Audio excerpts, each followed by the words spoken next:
은혜로운 우리 임마누엘 찬양대에 찬양 감사하고, 또 오늘따라 솔로 하시는 우리 집사님의 찬양이 참 은혜롭고 아름답습니다.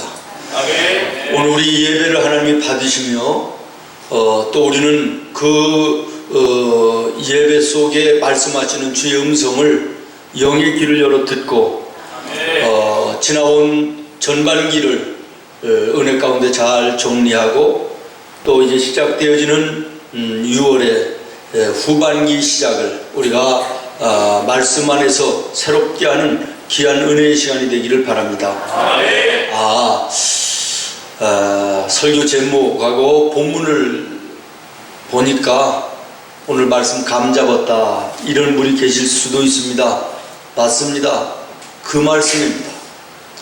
저는 일찍이 이 본문의 말씀을 읽다가 하나님의 음성을 마음으로 들었습니다. 뭐냐면 이름값 하며 살아라.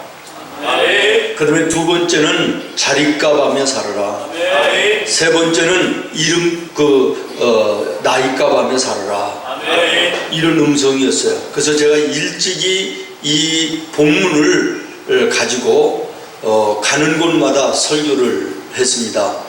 오래전인데요, 미국의 그 시애틀의 한인장로교회, 시애틀에서는 한인교회로서는 두 번째 규모의 큰 교회인데, 그 교회는 시원찮은 목사님들은 강사로 쓰지를 않는다고 그러대요.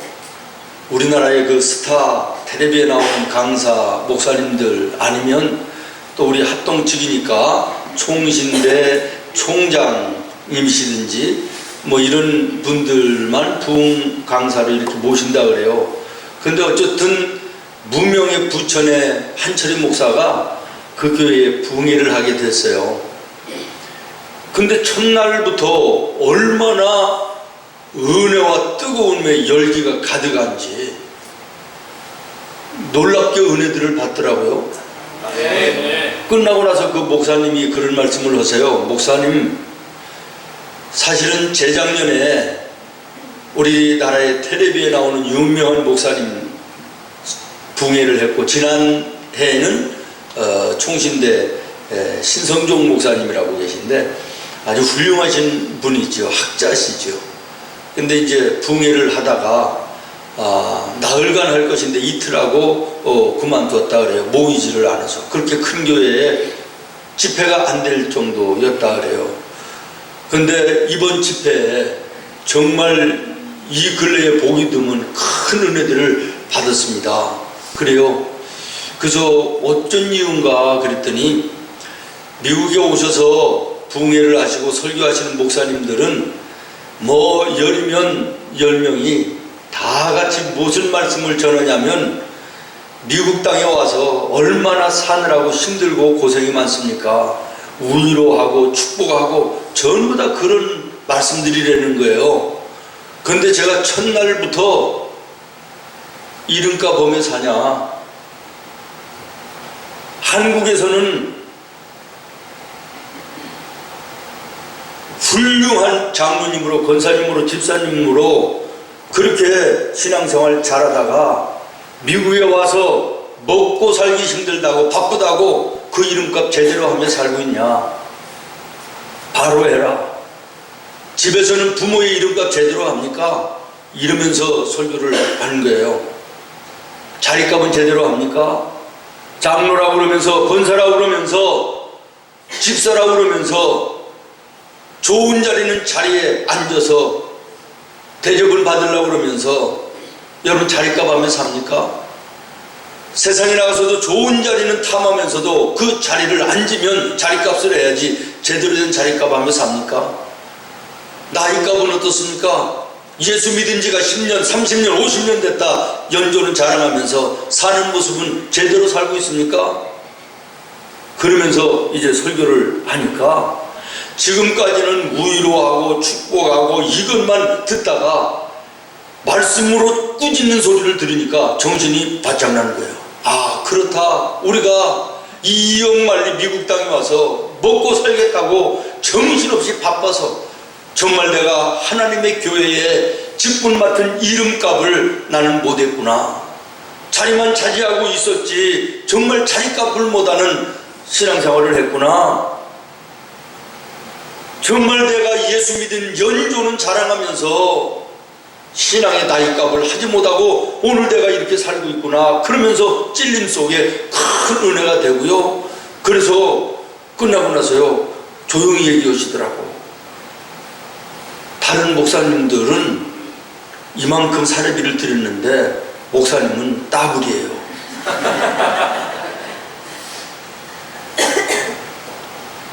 저 오래전 얘기지만 저는 지난 한 두 주간에 똑같은 이 본문의 말씀을 읽으면서 또다시 새롭게 하나님의 음성을 들었습니다.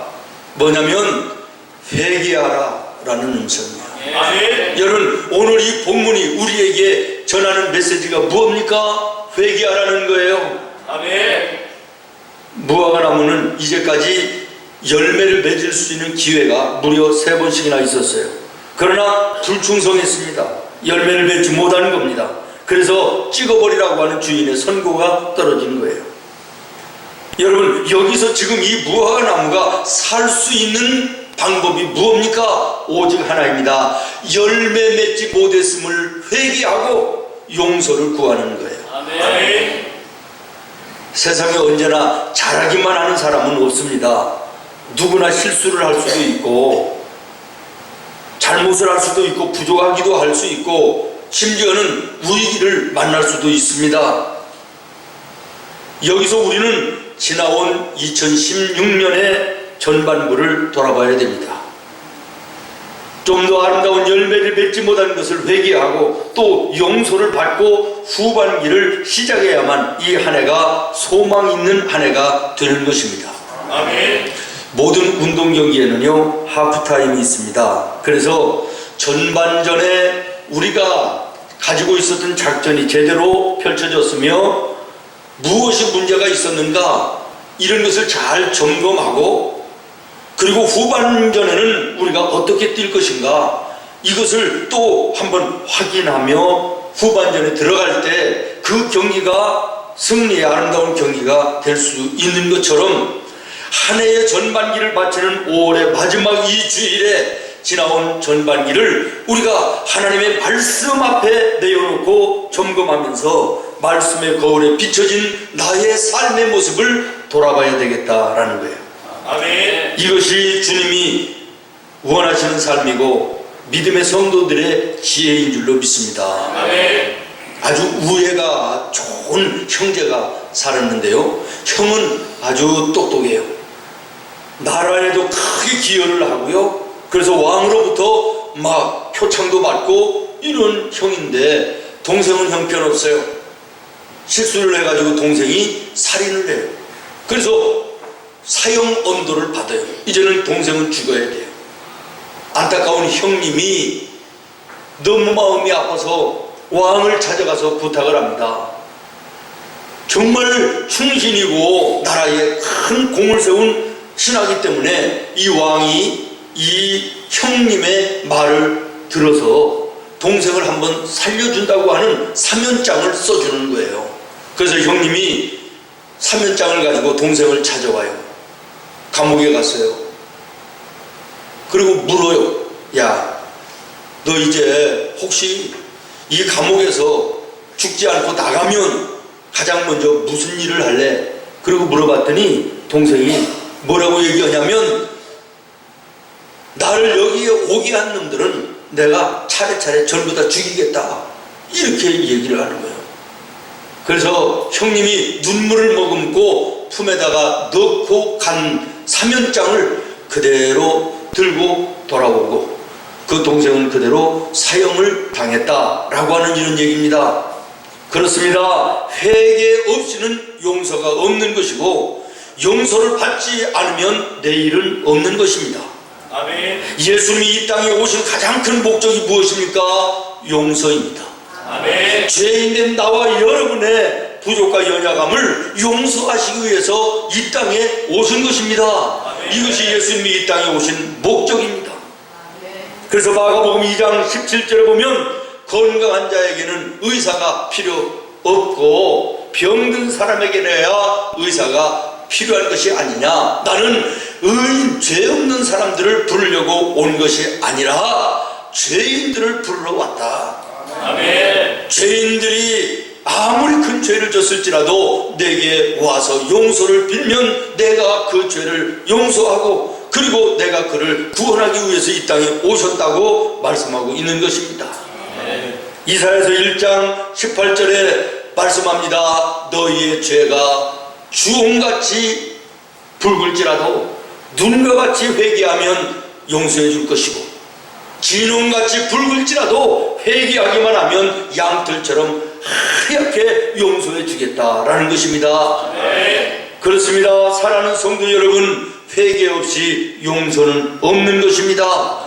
용서함이 없이 내일은 없는 것입니다. 오늘 혹시 지난 전반기 우리가 살면서 열매 없는 무화과 나무의 모습은 아닌가 돌아봐야 될 것입니다.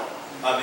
하나님이 교회에서 맡겨주신 일이나 나의 가정에서 맡겨주신 일이나 여러분의 일터에서 하나님이 맡겨주신 일에 하나님 앞에 내어놓을 열매가 있습니까?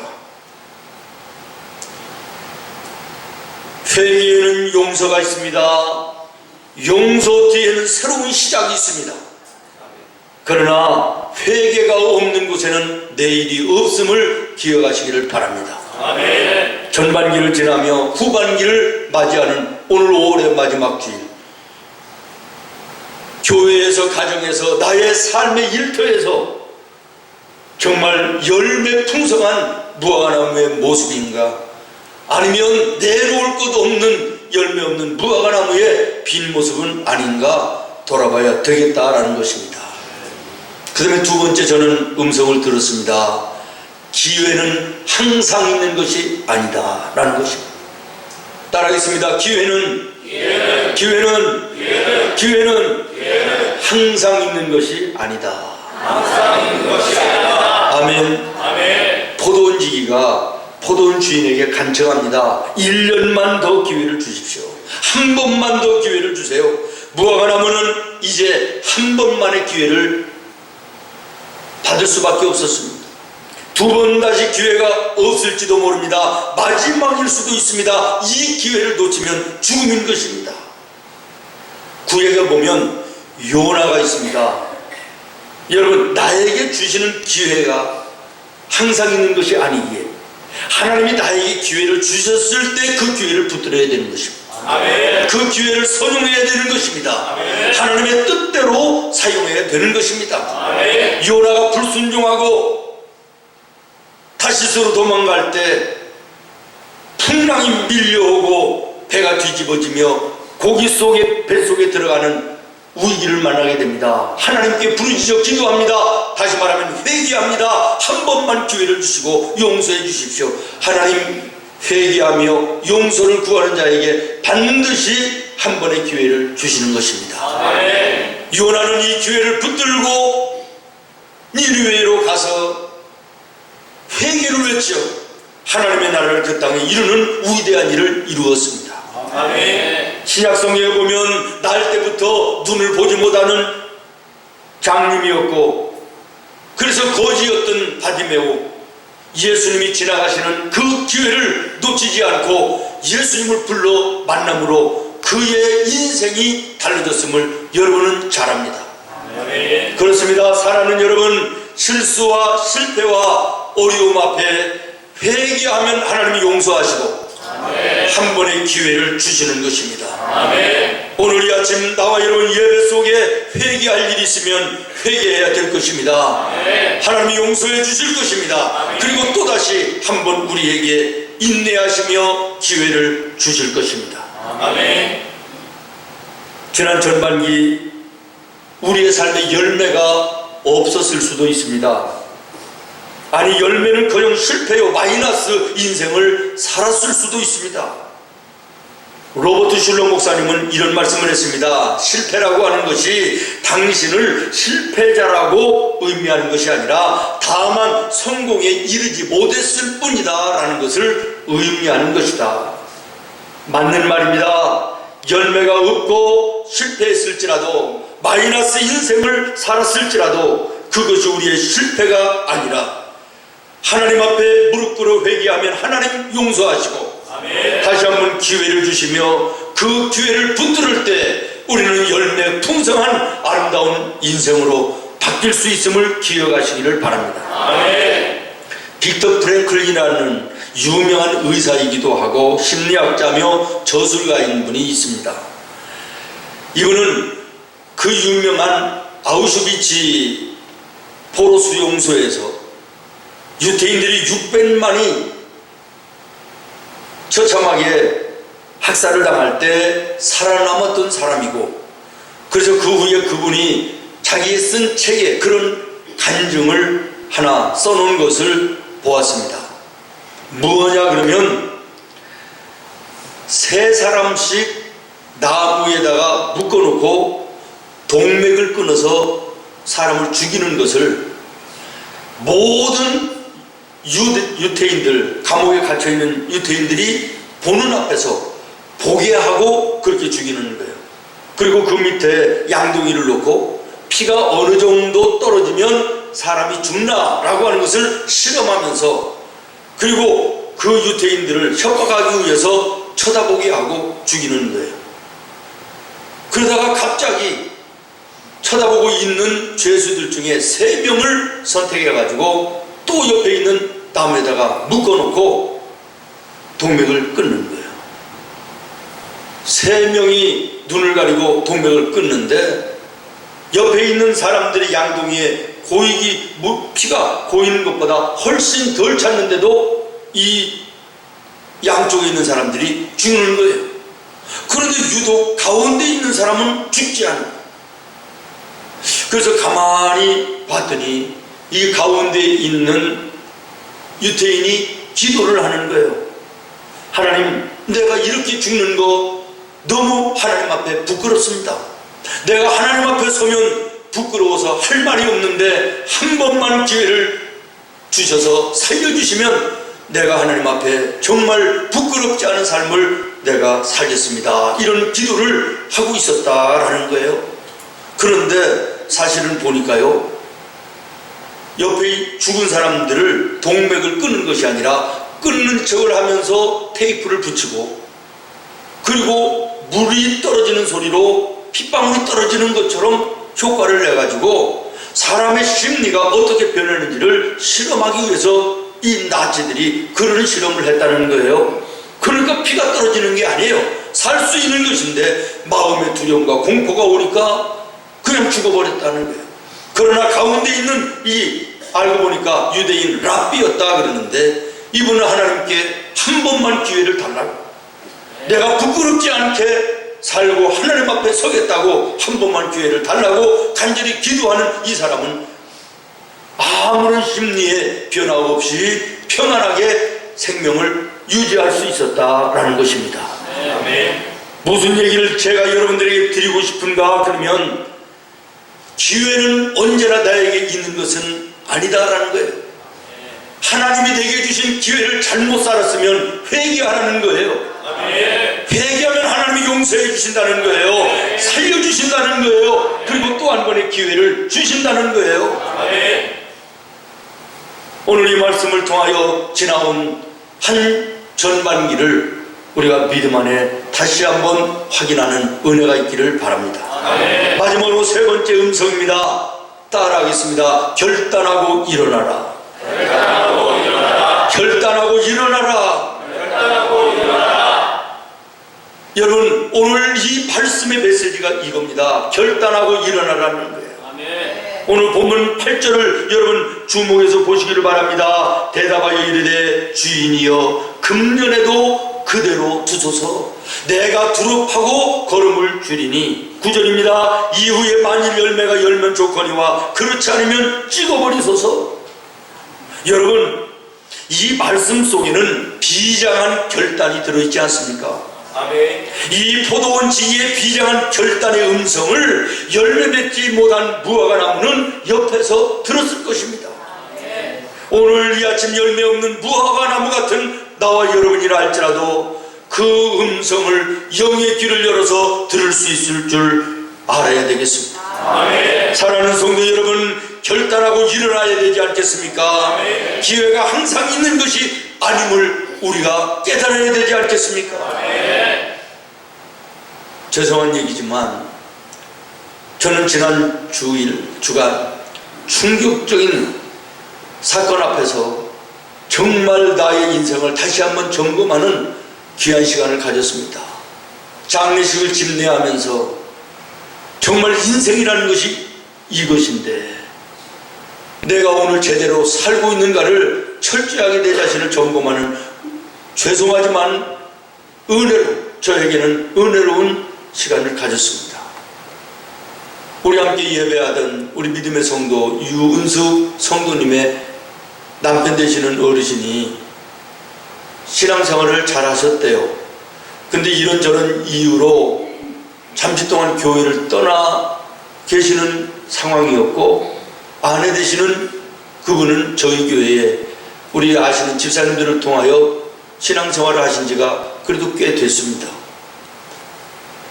근데 남편 되시는 분이 아침에 건강한 모습으로 공사 현장에 나가셨다가 저녁에는 자동차 사고로 싸늘한 시신이 돼서 돌아왔습니다.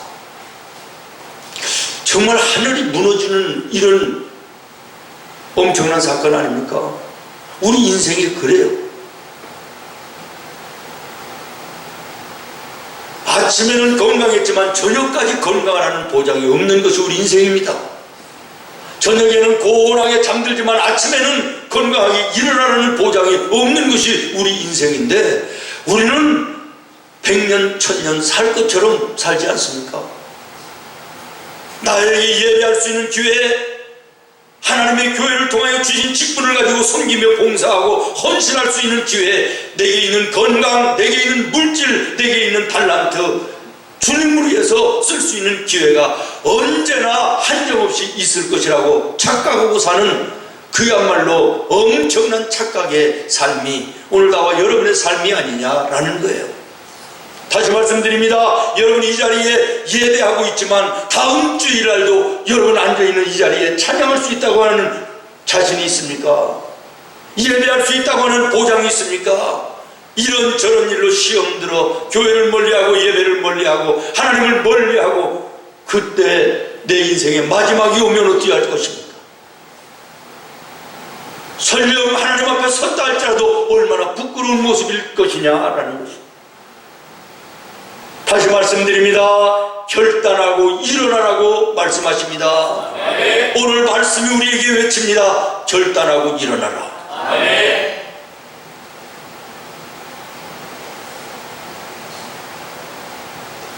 미국의 어느 광고회사에 설문조사를 했다는데요. 실패한 사람들이 2,500명을 대상으로 설문을 했더니 그 속에 질문이 뭐냐면 당신은 왜 실패했습니까? 30여 개의 대답이 나왔는데 그 가운데 가장 많은 대답이 뭐냐면 결단력 부족이었다, 이렇게 얘기를 했다 그럽니다. 알고는 있는데 결단력이 없어서, 깨닫기는 했는데 일어나서 실행하는 일이 없기 때문에 실패했다라는 것입니다. 사랑하는 성도 여러분, 오늘 본문의 말씀은 예수 믿는 성도들에게 종말론적 삶을 요청하고 있습니다. 다시 말하면 오늘 이 날이 나에게 있어서 마지막 날일 수도 있다라는 의식으로 살으라는 것입니다. 아멘. 예수님 오늘 이 시간 이 땅 위에 다시 재림하여 내 인생의 이 시간이 마지막일 수도 있다는 이런 마음으로 살으라는 것이에요. 아멘. 이것이 종말론적인 삶인 것입니다. 아멘. 제가 잘 아는 신학교 교수님이신데 70이 훌쩍 넘어 80이 가까우신 어르신인데도 얼마나 학식이 깊으시냐면 정년이 지났는데도 학교에서 놓지를 못하는 거예요. 그래서 연로하신 몸을 노구를 이끌고 강의를 나오시는데 그런 강의를 하시는, 얘기를 하시는 걸 들었어요. 나는 아침에 출근할 때 무슨 일이 있어도 속옷을 깨끗하게 빠른 걸로 갈아입고 나온다. 날마다. 왜 그러냐면 내가 연로해서 당도 있고 혈압도 높은데 내가 어디에서 쓰러져 죽을지도 모르고 사고도 많은 세상인데 내가 어떤 사고로 어디에서 죽을지도 모르는데 나의 시신을 수습하는 사람들이 내 더러운 속옷을 보면 얼마나 혐오스럽겠느냐. 그런 마음으로 아침에 나올 때마다 깨끗한 속옷으로 갈아입고 나온다. 여러분, 이것이 종말론적인 신앙의 생활인 것입니다.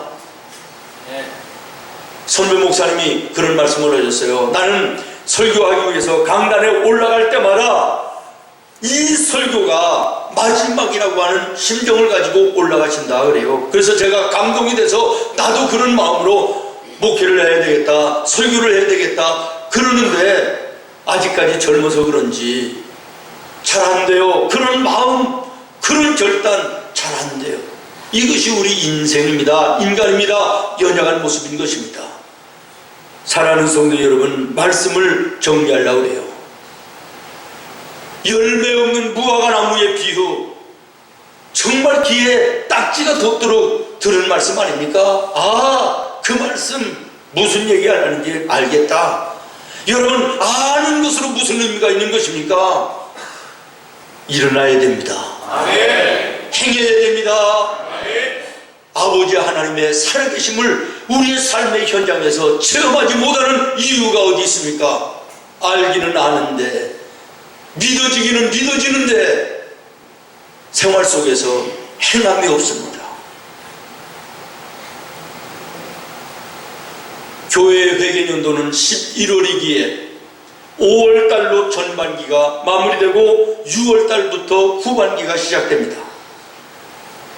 달려온 지난 전반기, 신앙적으로, 가정적으로, 여러분의 사회적으로 정말 하나님 앞에 내어놓을 수 있는 열매를 다시 한번 확인하는 은혜가 있기를 바랍니다. 아멘. 기도하겠습니다. 하나님,